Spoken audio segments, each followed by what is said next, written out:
మన ప్రభువును ప్రియరక్షకుడైన యేసుక్రీస్తు ప్రభు యొక్క ప్రశస్తమైన నామములో కృపయు సమాధానము కలుగునుగాక. అనుదిన వాక్య పాఠకులకందరూ కూడా హృదయపూర్వకమైన వందనాలు తెలియజేస్తూ ఉన్నాను. మరి ఈరోజు వాక్య ధ్యానాన్ని ధ్యానం చేసుకుందాము. నమ్మలేని నిజం అనే ఒక అంశం గురించి నేను మీతో మాట్లాడాలని ఆశపడుతున్నాను. పరిశుద్ధ బైబిల్ గ్రంథంలో ఆది కాండము 45వ అధ్యాయము 24వ వచనం నుండి మనము 25వ వచనం నుండి మనం చదువుకుందాం.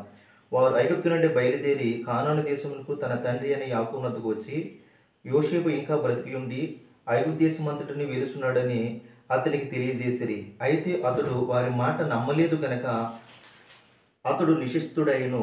అప్పుడు వారు యోసేపు తమతో చెప్పిన మాటలన్నిటినీ అతనితో చెప్పిరి. అతడు తను ఎక్కించుకుని పోవుటకు యోసేపు పంపిన బండ్లు చూసినప్పుడు వారి తండ్రి అయిన యాకోబు ప్రాణము తెప్పరిల్లును.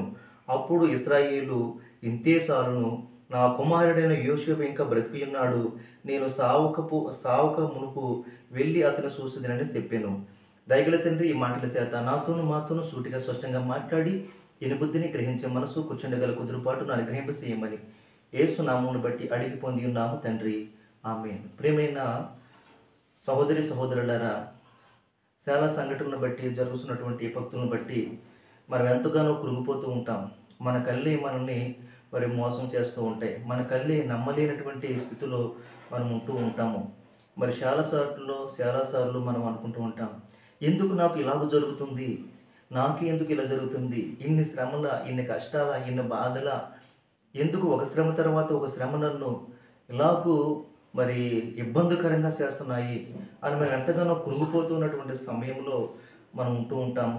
అయ్యో, ఎందుకు నాకు ఇలా జరిగింది, నా కుమారుని పట్ల ఇలా జరిగింది ఏంటి, నా కుమార్తె పట్ల ఎలా జరిగింది ఏంటి, నా బంధువుల పట్ల ఎలా జరిగింది ఏంటి, ఏంటి సంఘం ద్వారా ఇలాంటి ఇబ్బందులు, ఏంటి వ్యక్తుల ద్వారా, నీ నమ్మిన వారి ద్వారా ఇలాంటి సమస్యలు ఏంటి, అప్పుల భారం చేత, ఆర్థిక పరిస్థితుల చేత, కుటుంబ సమస్యల చేత, ఏదో ఒక సమస్యల చేత, అబద్ధం చేత, నిజాన్ని కప్పుపుచ్చుట చేత ఎదుర్కొనే సమస్యలు, ఎందుకు నాకు జీవితానికి సావే మేలు, సావే శరణము, ఇంకా చనిపోవటమే మేలు అనేటువంటి తీర్మానం కలిగిన వారితో ఒక ఆశ్చర్యకరమైనటువంటి మాట ప్రభు మనతో మాట్లాడుతూ ఉన్నాడు.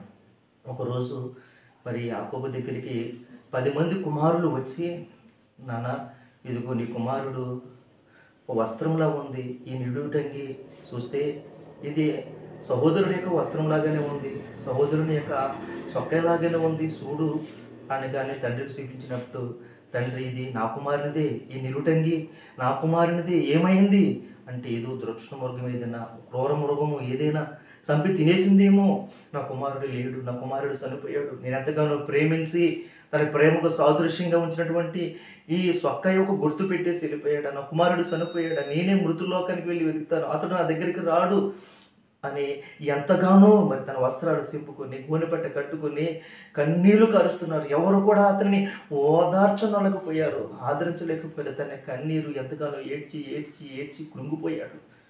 అలాంటి సమయంలో ఒక చక్కని మాట, నమ్మలేని నిజం కళ్ళెదుర అలా నిలబడిందండి.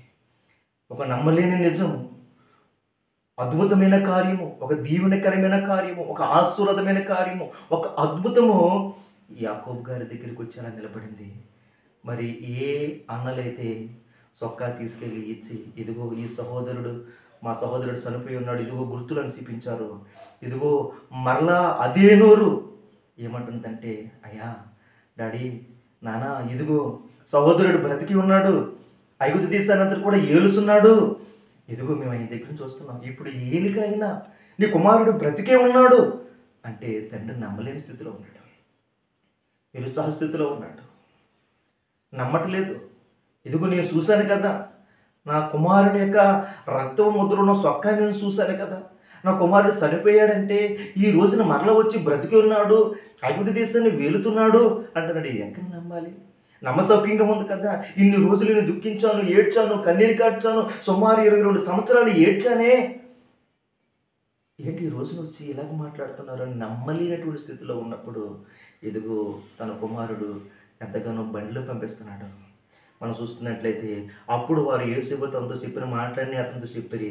అతడు తను ఎక్కించుకుని పోవుటకు యోసేపు పంపిన బండ్లు చూసినప్పుడు వారి తండ్రి అయిన యాకోబు ప్రాణము తెప్పరిల్లిందట. దేవుని స్తోత్రం. సహోదరి సహోదరుడా, ఈరోజు ఎన్నో ఎన్నో అబద్ధాల చేత, ఎన్నో ఇబ్బందుల చేత నలుగుపోతూ కృంగిపోతూ ఉన్నప్పుడు నీ ప్రాణాన్ని తెప్పరిల్ల చేసే ఒక సత్యమైనటువంటి వాక్యము నీతో మాట్లాడుతుంది. నీ ప్రాణాన్ని తెప్పరిల్ల చేసేది, నీకు ఆదరణిచ్చేది, నీకు సంతోషపరిచేది దేవుని యొక్క మాట. ఇదిగో నీకు శుభం కలుగుతుంది, నీకు దీవుని కలిగింది. ఇదిగో నీ కుమారుడు నీకు ఇంకా బ్రతికే ఉన్నాడు, ఐగుప్తు దేశాన్ని ఏలుస్తున్నాడు. ఆ బండ్లు చూసినప్పుడు ప్రాణం తెప్పరిల్లి యాకోబు అన్నాడు, ఇంతే చాలు, బ్రతుకుండగానే నా కుమారుని నేను చూస్తాను, ఇంతే చాలు అంటున్నాడండి.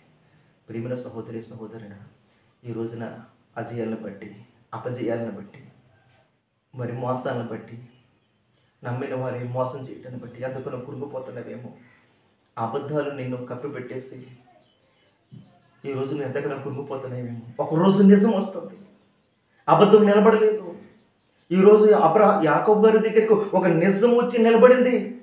నిజం ధైర్యంగా ఉంటుంది, నిజం నిలకడ మీద తెలుస్తుంది. ఈరోజు ఆ నిజం ఒకరోజు మన మీద, మన దగ్గరకు వచ్చి నిలబడుతుంది, నిన్ను ఆదరిస్తుంది, నీ కన్నీరు తులుస్తుంది, నీ రుణభారాల నుండి, నీ ఆర్థిక పరిస్థితి నుండి, ప్రతి సమస్య నుండి, కృంగిన దశలో నుండి, ఎవరు వాదార్పు నొందని స్థితిలో ఉన్న నీ దగ్గరకు వచ్చి నిజం నిలబడి నేను ధైర్యపరిచి ఆదరిస్తుంది.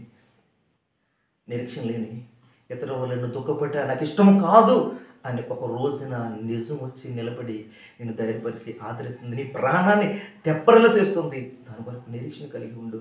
యాకోబు సంతోషపడ్డాడు. నా కుమారు దగ్గరికి ఎప్పుడు వెళ్తానని అనుకుంటున్నాడు. నా కుమారు దగ్గరికి వెళ్తాను, కౌగిలించుకుంటాను, ముద్దు పెట్టుకుంటాను, నా ఆశ తీరా నా కుమారుని చూస్తాను అని.